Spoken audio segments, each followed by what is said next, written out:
Some 1.3 million people have been displaced in Burkina Faso's conflict since it began in 2015, and more than 6,000 killed, according to the Armed Conflict Location and Event Data Project.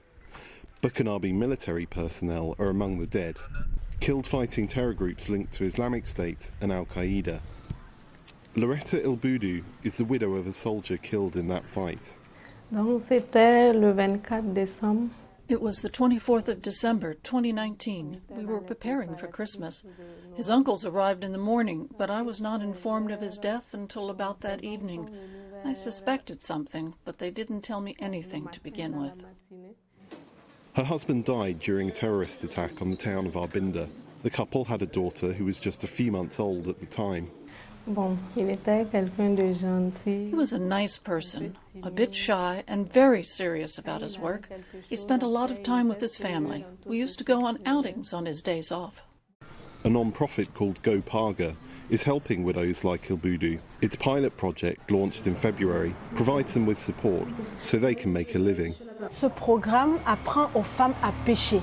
With this program, we teach them to fish. We don't give them the fish. It's about empowering themselves and their children afterwards. The aim is for Burkina Faso to have a system of care that supports what the state already provides for these widows.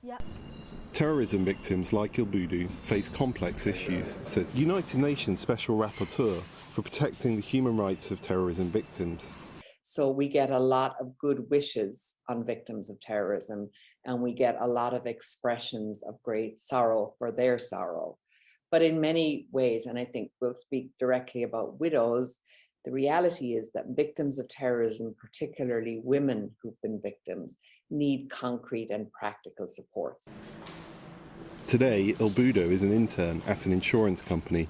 She hopes to be fully employed so she can support her daughter. Now I feel ready to move forward. I wish other women had this chance like me. Beginning in September, Paga plans to roll out its programme to support all military widows in the country. Henry Wilkins for VOA News, Ouagadougou, Burkina Faso.